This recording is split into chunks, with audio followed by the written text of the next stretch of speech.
sunu sport nag tey c'est spécial tey nag feneen lañ génn ci football en salle ñu ngi fii nag ci Almadies ñëwoon seet si sunu benn daanaan sunu benn xarit boo xam ne mun nañu wax ni mi ngi ci football muy Alioune Badara Wade di ko nuyu di ko ziar.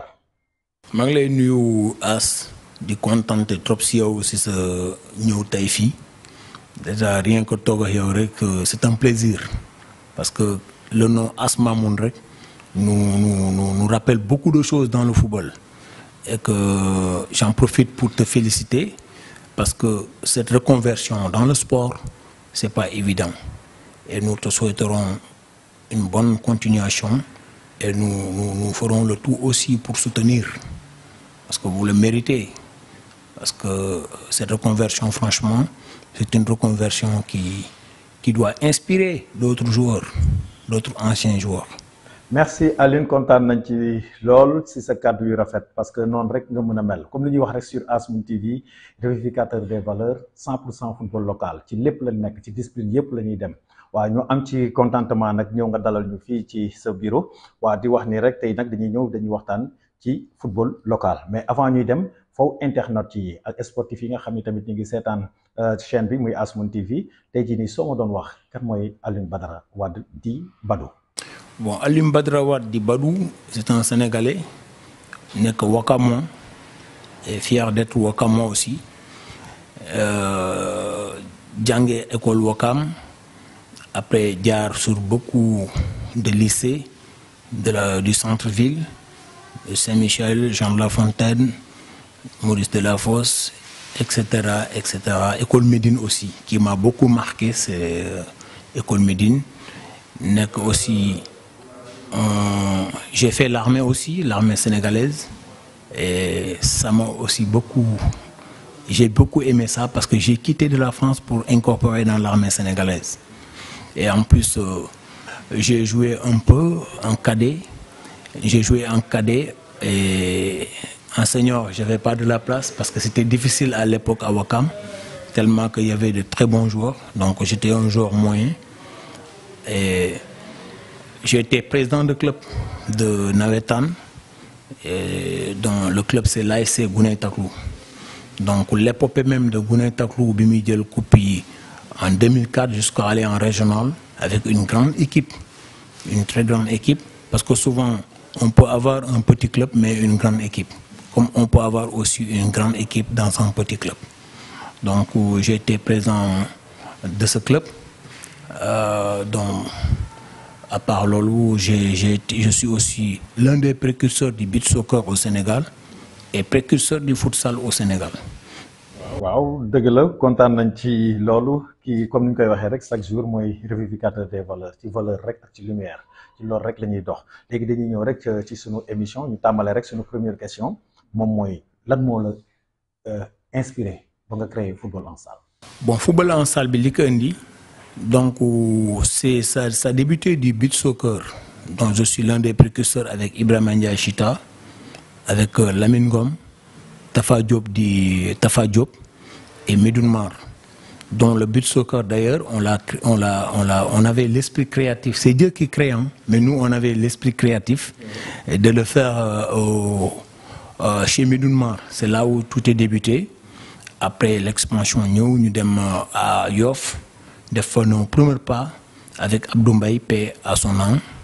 Donc c'est là-bas où tout est démarré en Denat.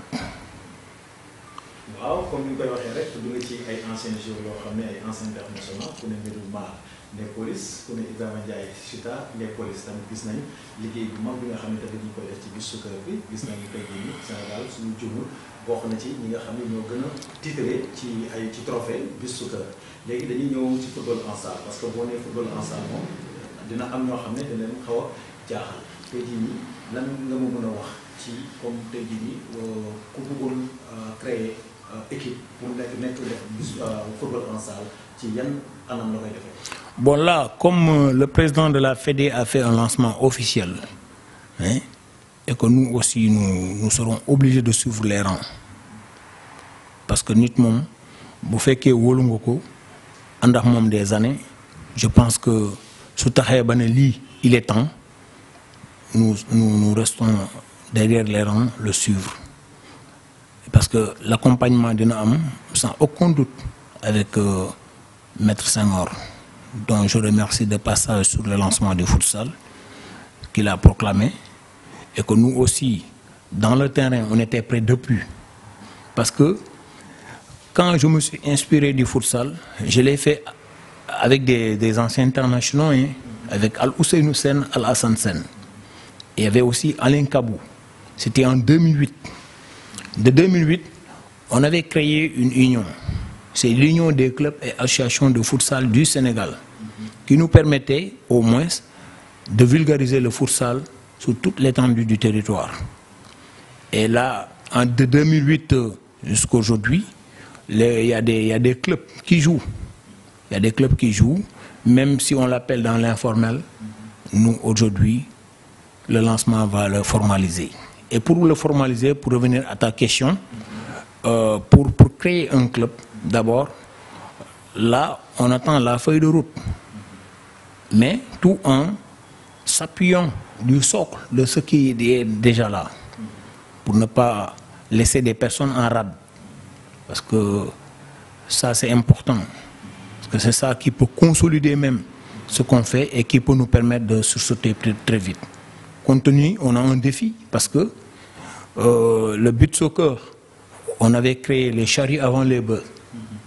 Donc, on a commencé à jouer des compétitions internationales alors qu'on n'avait pas de championnat. On n'avait que des tournois.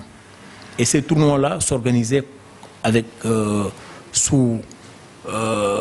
ça s'organisait avec moi et Chita.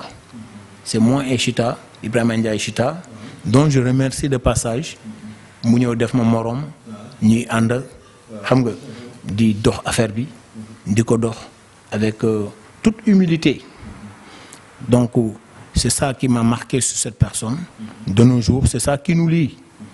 Et c'est ça qui a fait aussi notre intégration au niveau de la Fédé. Parce qu'au temps de CNF, du comité de normalisation, juste avant ça, il y avait Mbaye Ndoye qui nous avait appuyé pour que le beach soccer se lance. Après, comme le beach soccer dem na, là, je me suis inspiré sur le futsal. Et cette inspiration-là, c'était une inspiration spirituelle. Parce que ça m'est tombé en priant, j'ai pensé aux jumeaux. Et en sortant de la mosquée, j'ai vu les jumeaux. Et de là, c'est parti. C'est comme ça qu'on a commencé à faire le futsal au Sénégal. Après, on est allé très tôt aussi faire des tournois internationaux. Parce que de 2008 jusqu'à aujourd'hui, on allait 3 fois dans l'année en France pour jouer le futsal avec notre équipe de futsal Vision Sport.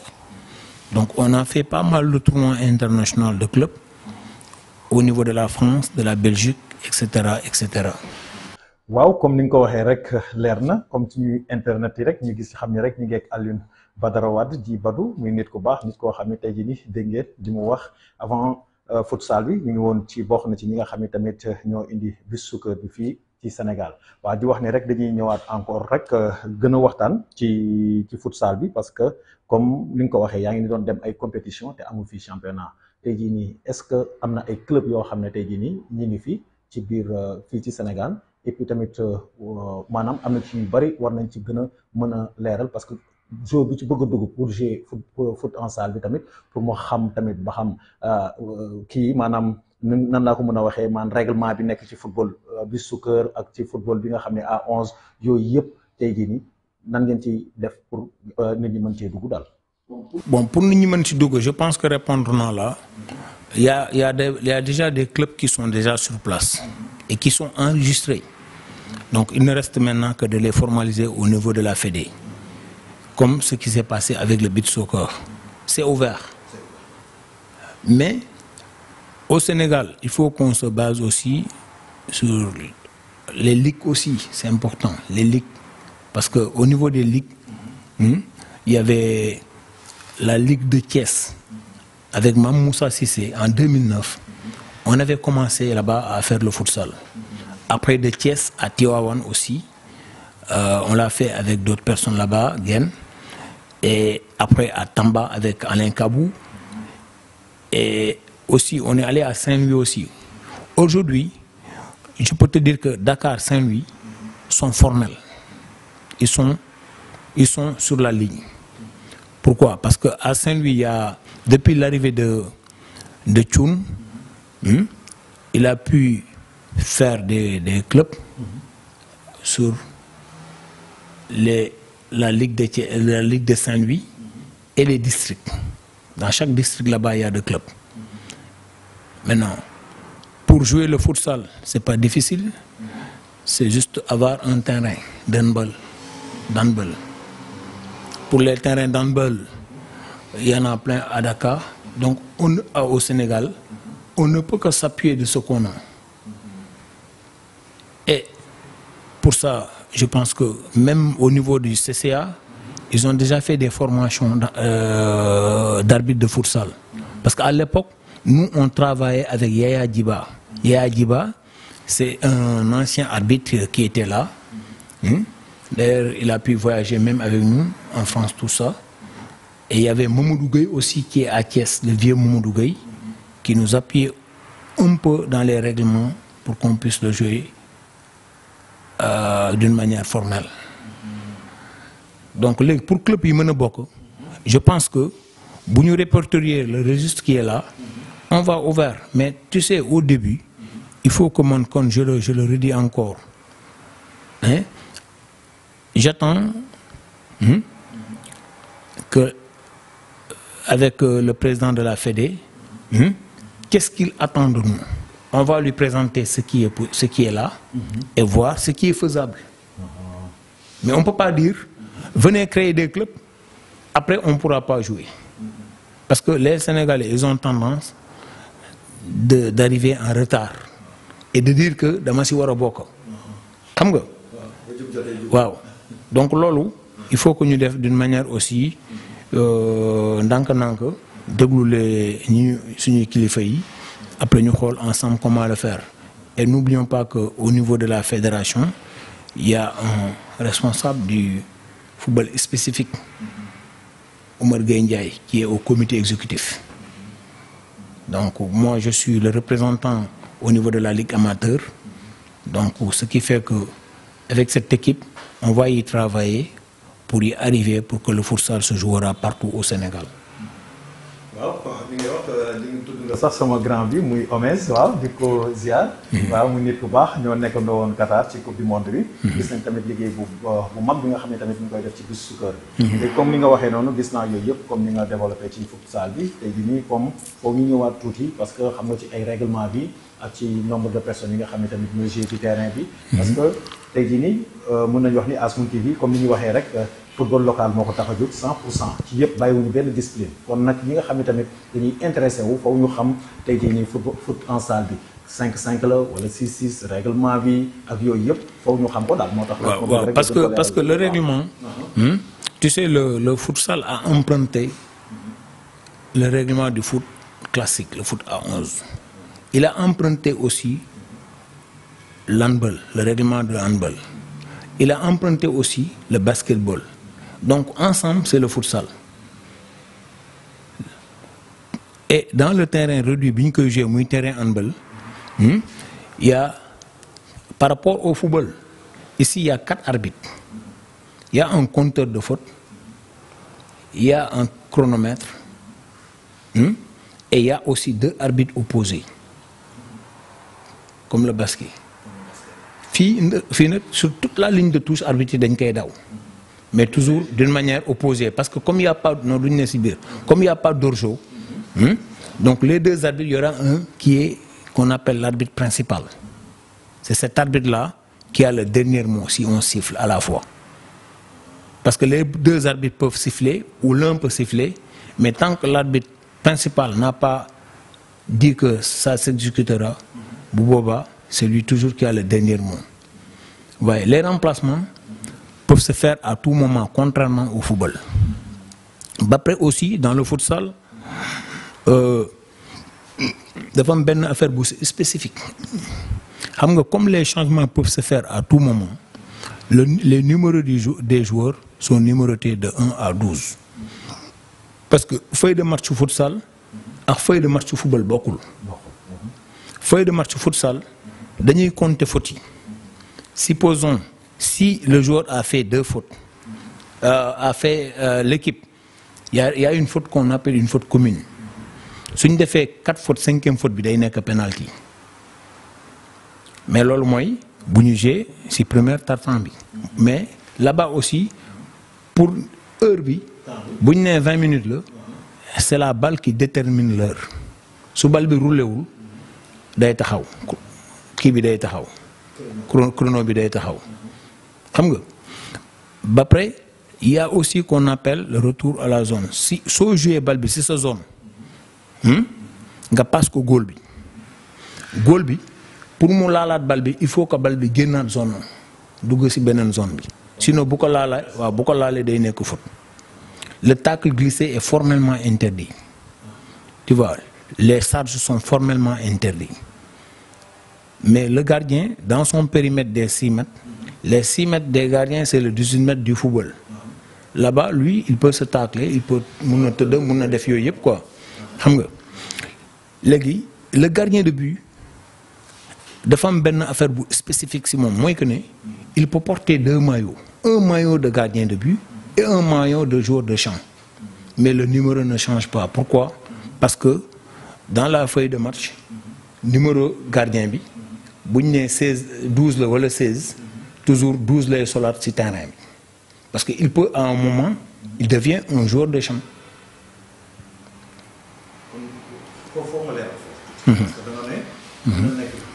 Waaw. Waaw. Waaw, xam nga on n'est pas dans un truc technique. Je pense que si on est dans les trucs techniques, dinañ ko gëna toj quoi. Mais c'est plutôt pour parler un peu du futsal en général, hein, et puis que nit ñi xam na né l'existence c'est depuis et que aujourd'hui c'est un plaisir que nous tous que le futsal se jouera d'une manière officielle, hein. Mais pour ñamalaat la ci touti rek moy gardien de but bi hein su fekkee ne dafa sol numéro 16 xam nga souvent futsal man nga dem ba des ay 4-5 secondes 10 tel mu am benen joueur bo xamné né mën na góolu mën na jouer légui joueur bobu bu fekkone mu ngi sol numéro 10 nekk joueur de champ bu démé di jël place au gardien de but bi day solat numéro 10 mais si numéro gardien de but si maillot couleur maillot gardien de but bi waaw comme aussi su fekkone gardien de but bi aussi mo nekkone gardien de but en même temps nekk joueur de champ bu dématé di nekk joueur de champ day ki mais bu boba day nekk day sumi maillot bi sol maillot joueur de champ bi waaw mais mom mais non lolu c'est pour un peu dans les côtés techniques, hein,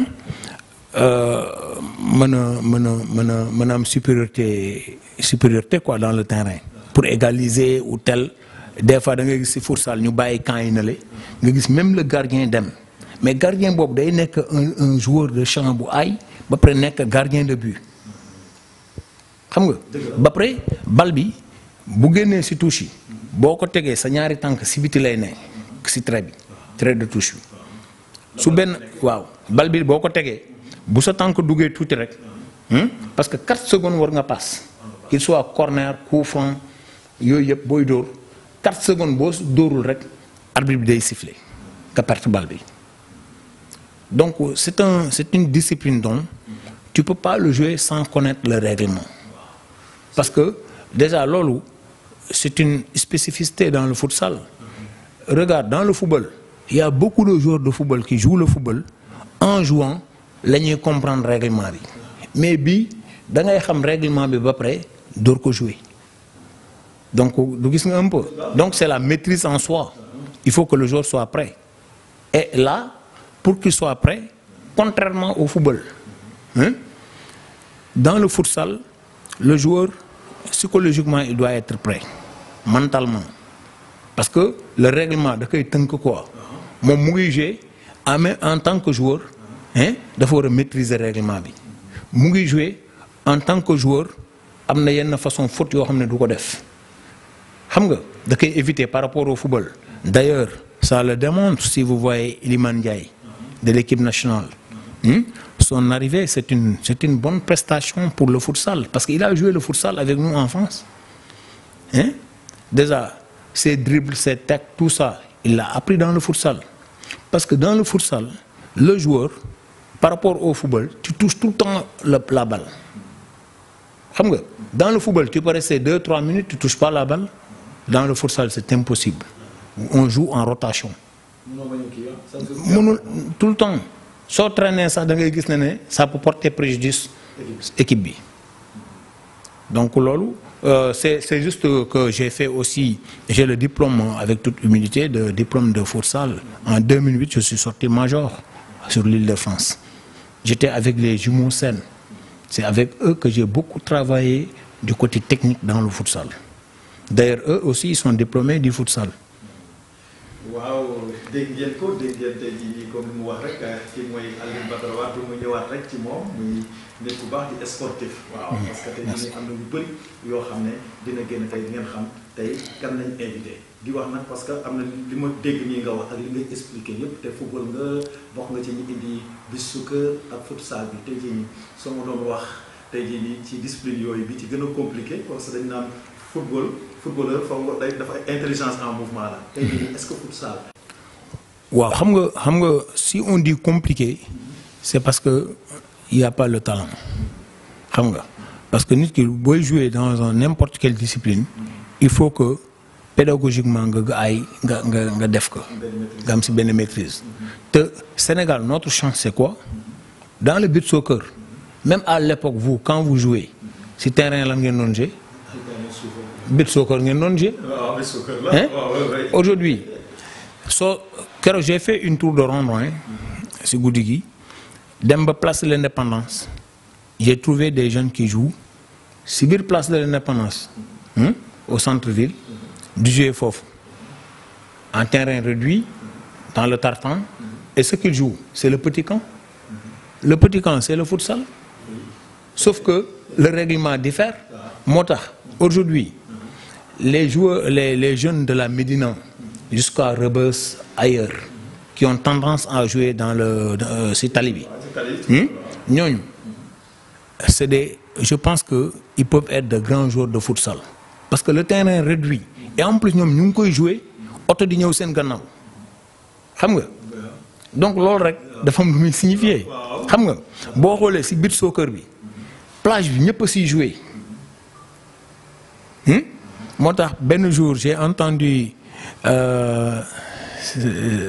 Maître Senghor il dit que personne ne joue plus que eux le beach soccer parce que y a que eux qui sont dans l'océan et qui jouent le football là-bas donc ceux qui jouent comment on l'appelle c'est des insulaires ils sont sur l'île et ceux qui jouent comment on l'appelle c'est le beach soccer c'est le beach soccer ça. noonu waaw rek comme li ñuy waxee rek kontaan mbégte rek laa toogee ak moom parce que wax dëgg yàlla li naan jàng du wees mais ba léegi maa ngi am jàngat ci li muy wax ci foot en salle bi parce que foot la boo xam ne tey jii nii boo intelligent wul ak loo mën a am maîtrise tamit parce que des fois di nga gis ci sportif yoo xam ne dañuy am qualité mais tey jii nii tamit ci seen xel am na loo xam ne du gaaw a jóg parce que ci côté tactique parce que li nga wax nii dafa ëmb lu bëri ci foot en salle. mais waaw mi ngi ci ñëwal waaw. Que dans le football tu peux cracher dans le terrain mais dans le futsal il y a certains crachats tu peux pas le mettre là-bas donc ça da lay éduquer aussi xam nga da lay éduquer aussi à ce que tu te prépares en conséquence il n'est pas interdit que di nga ñax muy tuur ñu koy fomp mais il y a certains crachats qu'on fait dans le football tu te permets pas de le faire quand même publiquement dans le tartan c'est pas possible. mais foofu comme ni nga wax 12 la feuille de match bi 12 jours lay waaw 12 si biir terrain bi y a 4 joueurs plus 4 joueurs de champ plus un gardien de but. 5 voilà léegi y a 7 remplaçants maintenant contrairement au football mën nga dugg mais boo génnee génn nga mais futsal mën nga dugg génn duggaat génn. comme basket la. voilà moo tax ma ne la sànq au début on a emprunté les lois du jeu du football on a emprunté les lois du jeu du basket et d'handball c'est l'ensemble qui est le futsal. Après, le joueur, il y aura, comme dans toute discipline, il y a des cartons. Hein. Oui, fille, maintenant, il y a un carton qui permet de gagner pour 3 minutes pour me dougat. Et qui doit remplacer? Waaw, qui doit remplacer. C'est dans des trucs disciplinaires un peu allégés, quoi. Mais les règlements, vous savez très bien que ça change de jour en jour. Les lois du jeu, ça change de jour en jour. Aujourd'hui, il y a beaucoup de choses qui ont changé parce que discipline, plus nous pouvons jouer, plus les gens s'inspirent sur beaucoup de choses. Corner, coup franc, comme foot à 11. Mais ici, c'est le tempo. Un joueur peut faire un tacle glissé. Un joueur peut faire aussi d'une manière, c'est dangereux par rapport au tartan. Les grands défenseurs, pour former, si football aujourd'hui, ils devaient prendre cyberterrain en 4 parties, jouer un peu futsal, dégo day am, tricher du am, après dina tax défenseur bi di meuna nangu balam debout. Te du def tacle, te du def faute. Lolu c'est la maîtrise en soi. Il n'y a que dans le futsal que tu peux faire ça ou le beach soccer. Le message là, dégg ngeen li mu wax parce que comme mu wax nii li muy wax rek mi ngi ubbi sama xel ci football. di ubbi sama xel sax ci ay thèmes maanaam ci football classique bi ñuy wax mooy football à 11 bi. parce que comme ni muy waxee noonu parce que comme ci futsal boo ci nekkee leen li ma ci gën a marqué mooy mobilisation bi ngay am da ngay mobile ci biir terrain chaque jour nit bu yoree bal muy am solution. Comme loolu tamit di ko maîtriser comme ni nga wax noonu. waaw di def séance yooyu équipe bi. waaw parce que soo xoolee les Brésiliens. c'est ça leur chance. Aujourd'hui, je donne un exemple. Au Portugal, le foot n'est pas le sport numéro 1. C'est le futsal qui est le sport numéro 1. Oui. En Belgique, hein, le futsal, ben niveau là, ça peut détrôner le football. Sauf que aujourd'hui, c'est les gains économiques du football, hein, qui a stabilisé que le football reste dans certains pays le sport roi. Mais aujourd'hui, je ne m'arrête pas que sur le futsal. Parce que, il faut qu'on fasse aussi le foot adapté. Nul ne doute qu'aujourd'hui, la délinquance prend ampleur dans le pays. Mais pourtant, les gens ont des problèmes d'espace. Ils ont des problèmes d'espace où s'épanouir, où jouer. Mais est-ce qu'il est interdit à un récartissant ou soi-disant, excusez-moi du terme, un bandit, qu'on qualifie que c'est un bandit, hein? Souvent on peut voir un gars, on dit que c'est un bandit, fait qu'il est doué de talent. Souvent on peut voir des gens qui ont des problèmes mentaux, après c'est une reconversion, si la société est difficile. Donc on doit faire le foot adapté. Le foot adapté ne s'arrête pas que dans le futsal, dans le football en toutes ses formes. Pour aider d'autres, de repêcher d'autres personnes, de s'épanouir dans leur passion. Nous, après, alors que nous se récupérer comme nous récupérer un joueur qui est là, qui débarque, c'était un talibé. Aujourd'hui, il devient un grand joueur, Samba Diallo. Il a joué le futsal en 2008. Il a joué le futsal avec son école de football. Quand on démarrait le futsal à Wakam, lui, il avait joué. Je peux te citer beaucoup de joueurs qui dans Maïssa Bintendiaï, il a joué le futsal. Wakam. Moussa John, il a joué le futsal. Mamoudou Diop Santos, il a joué le futsal. Les jumeaux Sen, ils ont joué le futsal et le beach soccer. Khalifa Diagne, il a joué le futsal. Et ces jours-là, quand il jouait en Ligue 1 à Wakam, en même temps, il jouait avec nous le futsal dans les tournois. Oui. Et lolo, il faut une pyramide. De nos jours, mes joueurs qui jouent ici à Vision Sport, le futsal et le beach soccer, c'est des joueurs qui jouent dans le championnat national. On peut jouer donc le futsal en même temps jouer le foot classique. Pour que Nous, comment on a réussi à faire ça? C'est avec l'aide de Maya Sinmar, que je remercie aussi pour le beach soccer, et Ablaye Sow. Quand ils nous ont posé une équation de dire que comment vous voulez jouer le beach soccer en championnat, continuez les tournois et on va s'inscrire, vous continuez à jouer les compétitions internationales. On a dit non, on peut jouer un championnat. Aujourd'hui, les licences sont numériques. Si le joueur joue à la Jeanne d'Arc, il est à la Jeanne d'Arc, il joue. Il peut jouer à Yoff Beach Soccer en même temps. Maintenant, c'est à lui, dans le programme, dans le championnat, qui nous permettent un peu de diversifier les choses. Déjà, Oumar Gueye, il n'aime plus le football, il aime le beach soccer et le futsal. Si tu lui parles du football, il t'écoute comme ça, mais il est devenu accro sur ça. Parce que quand il est venu, il a vu que l'esprit est sain. Nous, dans le beach soccer, comme dans le futsal, l'esprit est sain. Pourquoi? Parce que si vous nous avez vu faire beaucoup de résultats, je ne sors pas du cadre du football spécifique. Si vous nous avez vu beaucoup voir les gens réussir le beach soccer chaque année, nous, en tant que président de club, nos joueurs sont rémunérés. On ne l'appelle pas professionnel, mais par contre, les joueurs sont rémunérés et ils ont une bonne rémunération quand ils jouent le beach soccer. Donc ça veut dire que nous, on dépense beaucoup d'argent. Parce que notre passion est devenue notre métier. Du coup que c'est devenu notre métier, nous, on part aveuglement pour la réussite de ces disciplines. Asmoon TV, c'est une claire de lune. C'est une claire de lune.